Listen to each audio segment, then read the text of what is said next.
The year is 2023. The room is quiet. Not a reverent quiet. The quiet of a place where money is speaking, and everyone else is listening. An auction house in rural Nebraska. Fluorescent lights hum over pressed tin ceilings. The air smells of stale coffee and clean paper. On a large screen, a digital map shows a square of land.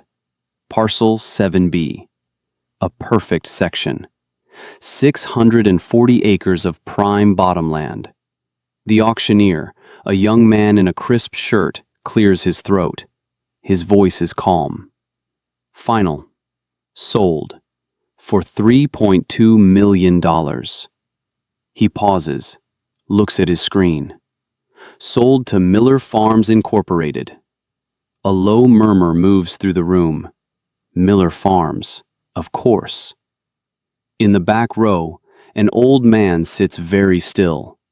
His name is Frank Thompson. He is 88 years old. He wears a tweed jacket, even indoors. His hands, spotted with age, rest on a polished cane. He heard the name, Miller Farms. He looks at the map on the screen. Parcel 7B. He knows that land. He sees it every morning from his kitchen window. It is the land directly adjacent to the 5 acres he retired on. His view, his peace, his quiet end of the world. Now it belongs to Miller Farms. Frank felt something he couldn't quite name. It wasn't fear. Not exactly. It was the cold, smooth feeling of a circle closing. A story he had started 50 years ago was now, finally, ending. And he was not the one writing the last page. 50 years ago, Frank Thompson sat behind a different desk, a much larger desk, made of solid oak, in his office at the First County Bank. He was the man who said yes or no. And 50 years ago, the founder of Miller Farms had sat across from him, a girl of 20. He had told her she couldn't possibly manage one section of land, let alone 20. He told her no. This is the kind of story we tell here, the ones that take 50 years to unfold, the ones about the people who were told no, the people who didn't argue, who didn't shout, who simply went to work.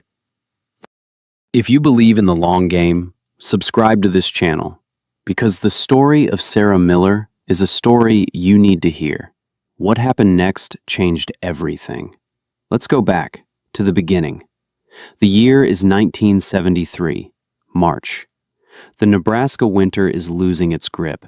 The ground is a sea of mud. The sky is the color of lead. In a small farmhouse, the air is thick with grief. John Miller was gone. A heart attack at 45. Quick, unforgiving. He left behind a wife in shock, a daughter of 20, and 80 acres of land. 80 acres and a mountain of debt. The farm wasn't a living. It was a slow death. His daughter's name was Sarah Miller. She was 20 years old. She had her father's quiet hands and her mother's stubborn chin. She did not cry at the funeral. She stood by the grave, watched them lower the casket, felt the cold wind on her face, and she made a decision. She would not sell. She would not leave. This was her home. The dirt under her nails was her inheritance. Her father had left one other thing, a ledger, bound in cracked brown leather. Inside, 20 years of his life, written in a neat, careful hand, every seed purchase, every bushel harvested, every gallon of fuel, every repair, every profit, every loss.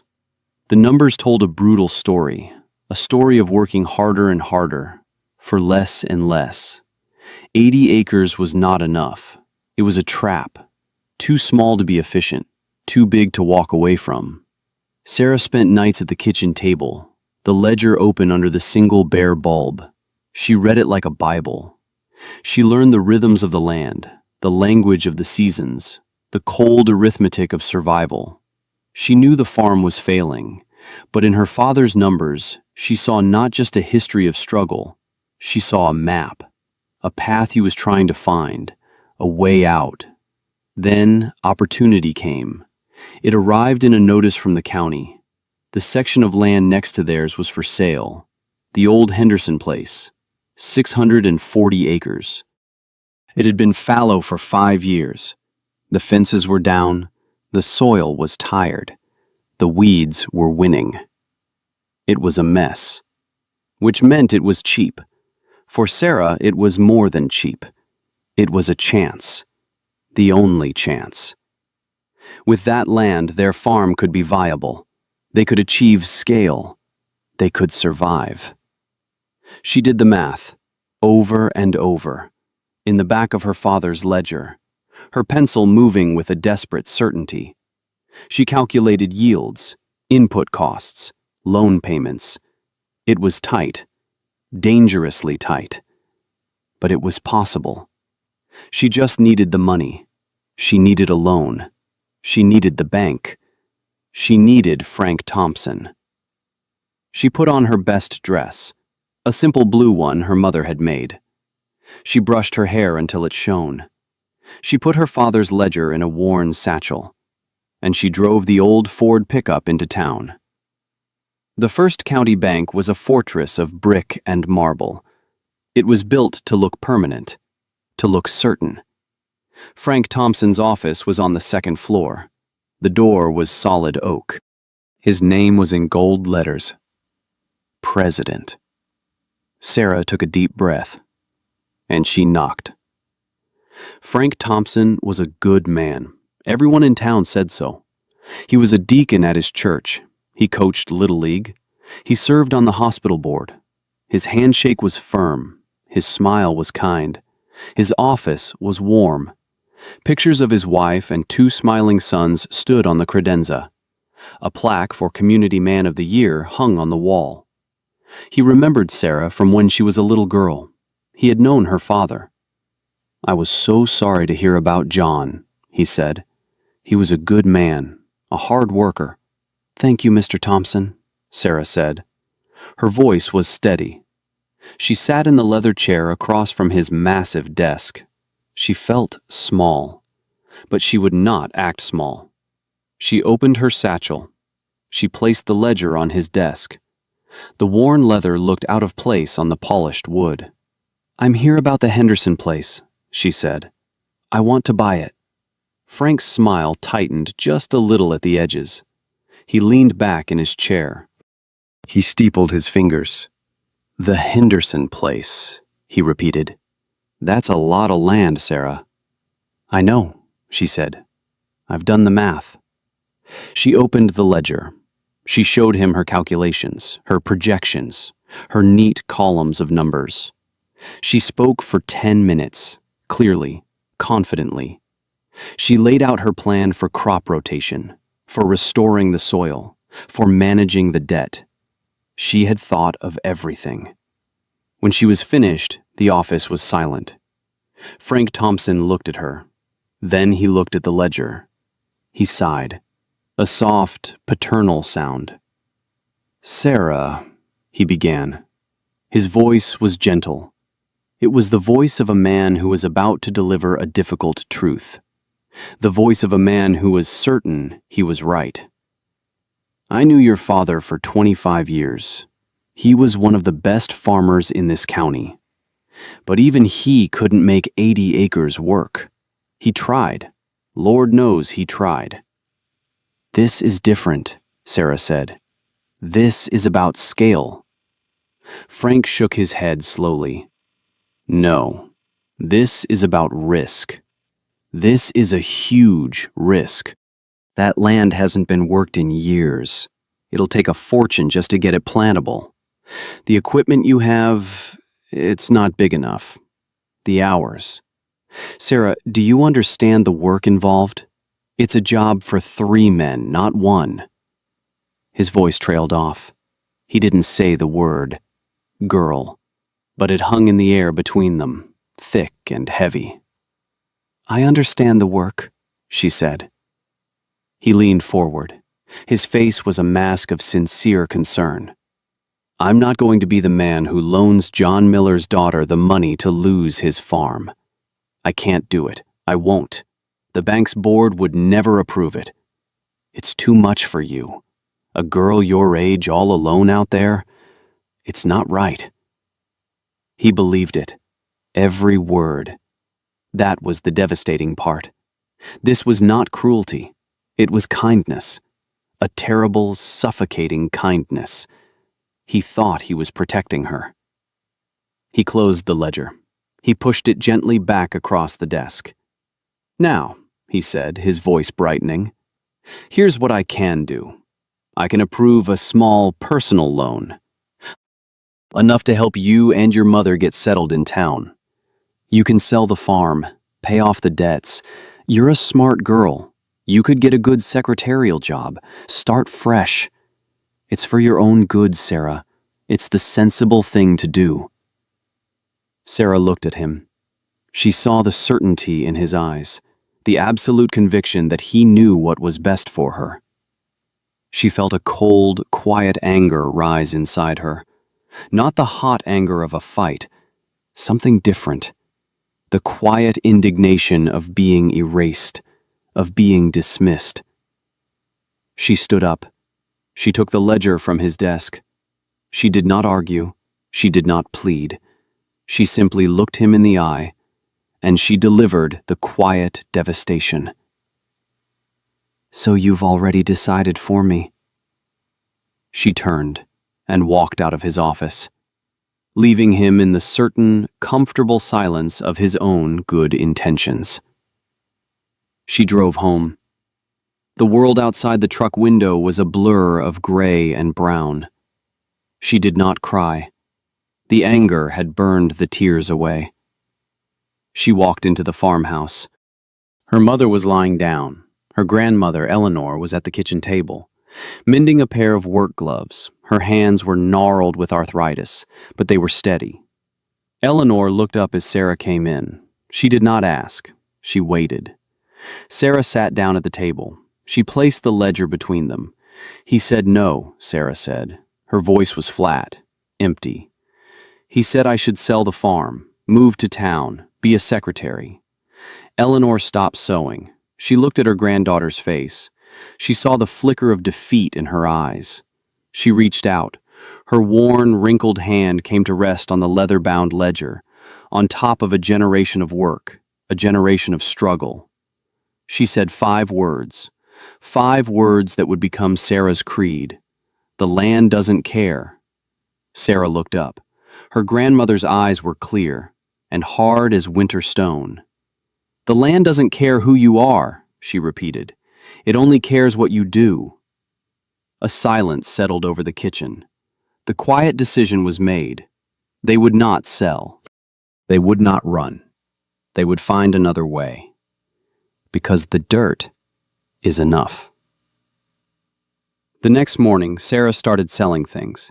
She sold half the small herd of cattle her father had kept. She got a fair price, cash. She sold her mother's good china, the silver candlesticks from her wedding. Her mother didn't protest. She saw the new light in her daughter's eyes, a hard, determined light. Cash. Sarah gathered every dollar they had. It wasn't much, $5,300. Not enough for a down payment at a bank, but maybe enough for a different kind of deal. She didn't go to the real estate agent. She went directly to Mr. Henderson. He was in a nursing home in the next county. His mind was still sharp. His eyes were tired. Sarah sat by his bed. She made her offer. "I don't have much," she said, "but I have this." She told him the amount, $5,300, for a down payment, and then she proposed a contract for deed. She would pay him directly, every month. For 10 years, with 7% interest, higher than the bank rate. But there was a catch. If she missed a single payment, just one, the contract was void. The land and all her payments would revert to him. It was a gamble, a huge gamble. Mr. Henderson looked at her for a long time. He saw the exhaustion in her face, but he also saw the grit. He saw her father in her. He remembered John Miller, a man who always paid his debts. He nodded slowly. "All right, girl," he said. "You've got a deal." He saw the fire in her eyes. He decided to bet on the fire. Word got around town, as it always does. Sarah Miller was trying to farm the old Henderson place on a contract for deed. The community split. At the coffee shop, the old farmers shook their heads. "That girl's gonna lose her father's place," one said. "Frank Thompson was right to turn her down. She's in way over her head. It's a damn shame." The talk was a constant low hum of doubt. It followed her to the feed store, to the post office. It was a heavy cloak of disapproval. They weren't being cruel. They were being certain. They thought they knew how the story ended. But a few people watched with a different kind of interest. One of them was Old Man Hemlock. He farmed the quarter section west of the Millers. He was an eccentric. He still used old equipment. He talked to his crops. Most people thought he was a little crazy. One afternoon, he drove his ancient, rust-pocked tractor into her yard.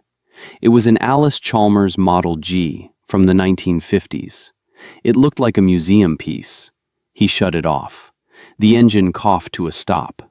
He climbed down. "I saw you at the bank that day," he said. His voice was raspy. "I saw Thompson turn you down." Sarah just nodded. Hemlock spit a stream of tobacco juice into the dirt. "He's a fool," he said, "but he thinks he's a good man. That's the worst kind of fool." He gestured to his tractor. "It ain't pretty, but it runs. Engine's in the back. You can see your rows. Perfect for cultivating. You can use it." Sarah stared at him. "I can't pay you," she said. "I know," he grunted. "Pay me a share of the crop, if there is a crop." And that was that. He spent the next week teaching her, not just how to drive the old tractor, but how to fix it, how to listen to the engine, how to feel the mechanics of it. He taught her how to weld, how to grind valves, how to make a broken thing whole again. She was a fast learner. Her hands, it turned out, were good for more than just baking bread. They were good for machinery. She spent that first spring working from before dawn until after dusk. The work was brutal. She cleared brush by hand.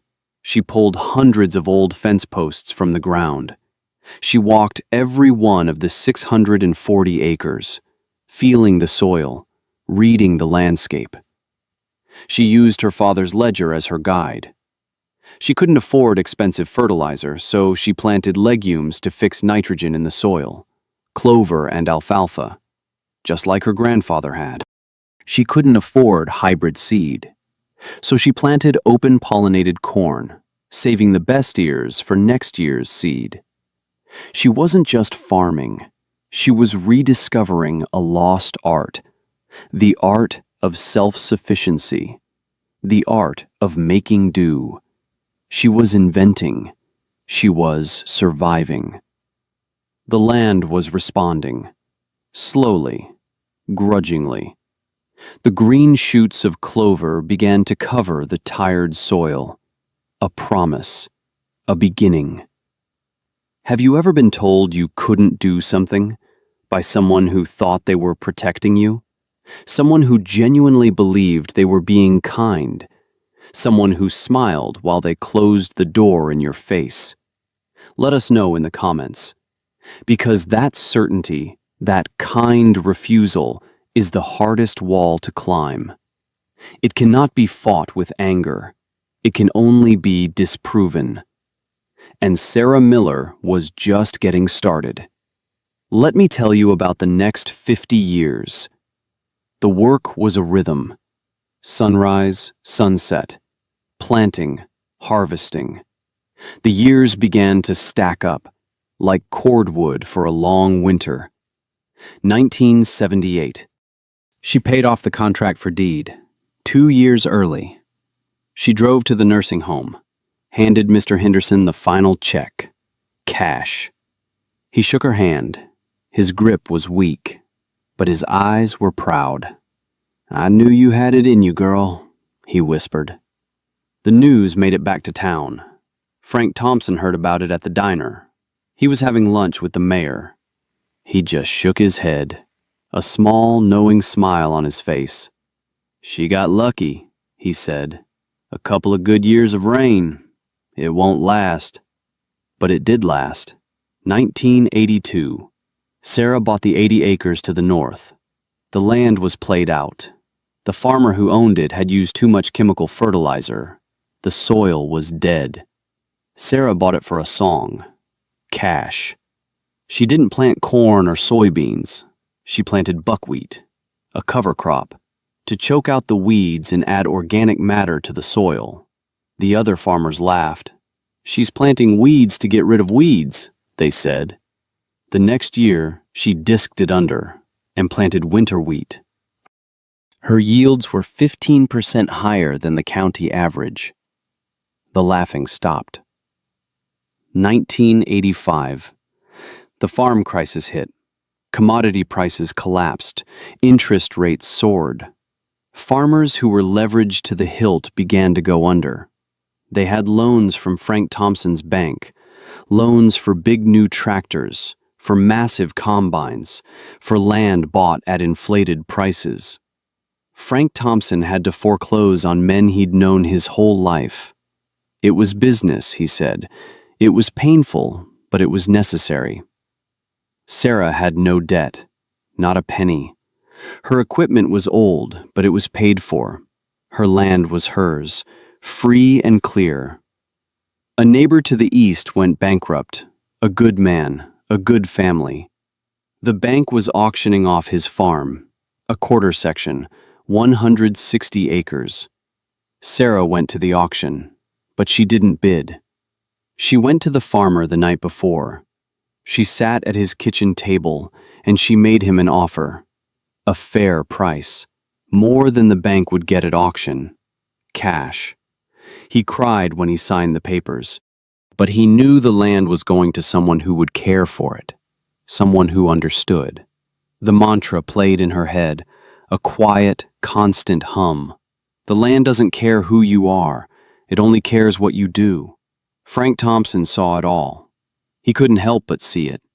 He drove past her expanding farm on his way to the Rotary Club, on his way to church. He saw the new fences, straight and tight. He saw the fields, clean and healthy. He saw the new grain bins she built in 1988, paid for with money earned from the dirt. Cash. He saw the neat, sensible farmhouse she built in 1990, after the old one finally gave out. Cash. He never waved. She never waved back. There was nothing to say. The proof was in the land, green and growing. An undeniable fact. A quiet rebellion spreading across the landscape. 1995. She incorporated. Miller Farms Incorporated. It sounded official, powerful. But the headquarters was still the same kitchen table. The CEO still wore work boots. And the most important document was still a cracked leather ledger. 2005. She was one of the largest independent operators in the state. She owned over 10,000 acres, all of it contiguous. A vast, beautiful patchwork of fields she had healed and nurtured. She was respected, admired, a little feared. She didn't borrow money. She didn't have to. She had become the bank. From 80 acres to 720. From 720 to over 10,000. All of it bought with money earned from the dirt. All of it bought with one thing, cash. And all of it started with a man in a comfortable office. A good man, a kind man. A man who was certain. A man who said no. Now we return to the auction. The year is 2023. The fluorescent lights, the smell of stale coffee. Frank Thompson is 88 years old. His world has become small. His bank had been sold in the late 90s, swallowed by a national conglomerate. He was given a generous retirement package and a gold watch. He and his wife built a beautiful home on 5 acres of land, overlooking the valley. His sons were grown. They lived in cities. They were lawyers and accountants. They had no interest in the land. Frank's life was quiet. He read the paper. He watched the birds. He tended his garden, and he looked at his view. The view was everything. The rolling hills, the patchwork of fields, the peaceful, unchanging landscape. Then the for sale sign went up. On parcel 7B, the 640-acre section right in front of his house, his view. Frank was worried. He heard rumors. A developer from Omaha was interested. They wanted to build a subdivision, rows of identical houses, a golf course. His peace would be shattered. So he came to the auction, just to watch, to see who would be his new neighbor. He watched the bidding climb. 2 million, 2.5, 3. It was more than any developer would pay for farmland. Someone was buying it to farm it. Frank felt a wave of relief. Then the auctioneer's voice cut through the room. Sold for $3.2 million to Miller Farms Incorporated.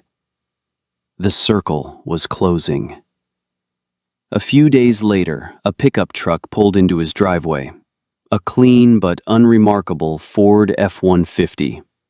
The driver's side door opened, and Sarah Miller got out. She was 70 years old. Her hair was gray, pulled back in a simple ponytail. Her face was a road map of sun and wind. Her eyes were the same, clear and steady. She wore jeans and a flannel shirt. She looked like she had just come from fixing a fence. Frank met her on the porch. He leaned on his cane. He felt old and small. "Ms. Miller," he said. "Sarah." His voice was thin. She just nodded. "Congratulations on the purchase," he said. "It's a fine piece of land." "Thank you, Mr. Thompson," she said. Her voice had not changed. It was calm, factual. An awkward silence fell between them, the weight of 50 unspoken years. Frank cleared his throat. He was a man who was used to being in charge. But he was not in charge here. He was a supplicant. "I was hoping," he began. "I know it's not my place to ask, but I hope you aren't planning on putting in a hog confinement, or something that would spoil the—" He gestured vaguely at the valley, at his view. "Well, the landscape," he finished lamely. Sarah looked at him, a long, unblinking gaze. She looked past him, at his beautiful house, his manicured lawn, his perfect, peaceful retirement. The camera of our story would be on her face, weathered, calm, powerful. She held his future in her hands, the future of his peace, the future of his quiet end of the world, and she knew it. He had once held her future in his hands, and he had closed it into a fist. She let the silence stretch, let him feel the full weight of it. Then she spoke. Her voice was not angry. It was not triumphant. It was quiet, and it was devastating.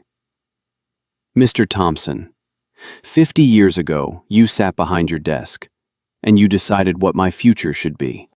You told me what I was capable of. You drew the map for my life. A small life, in a small town. Today, I get to decide what your view will be." She paused. "I'll think about it."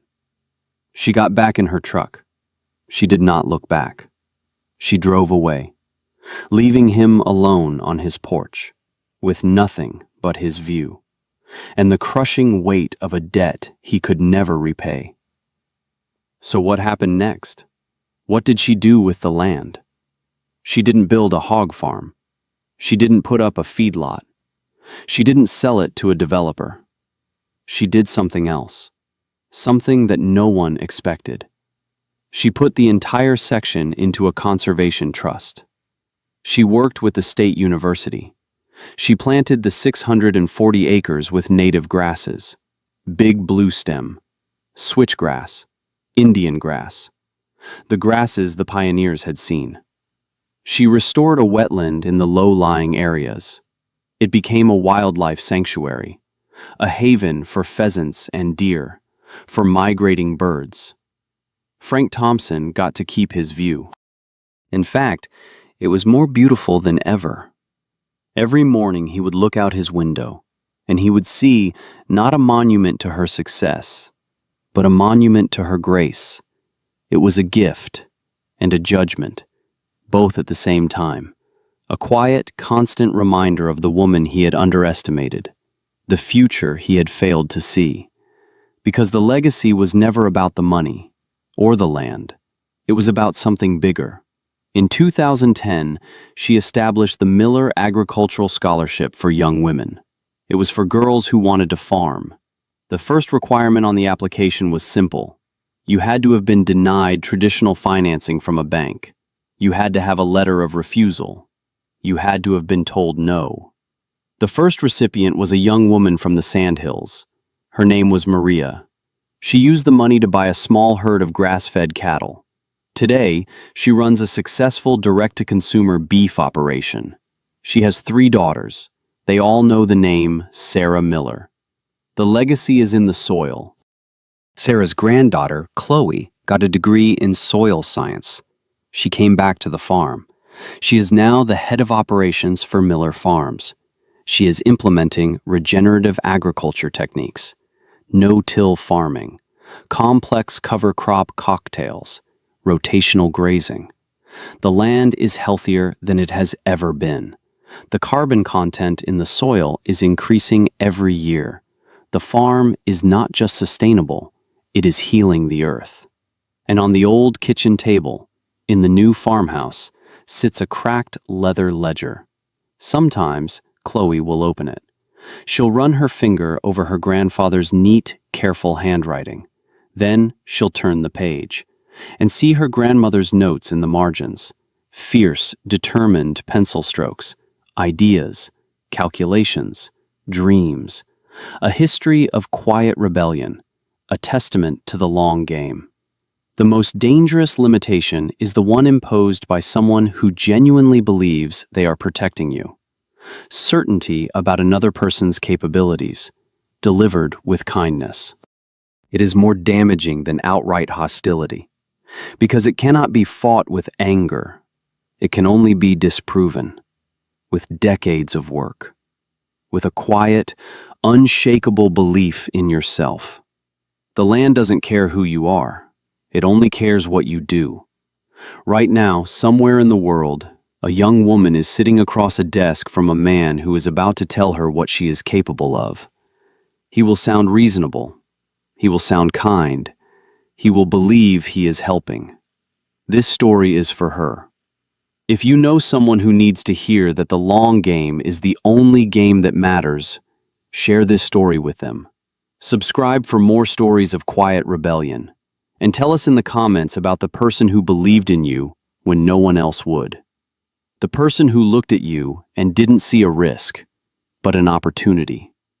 The person who helped you prove the doubters wrong. One day at a time. For 50 years.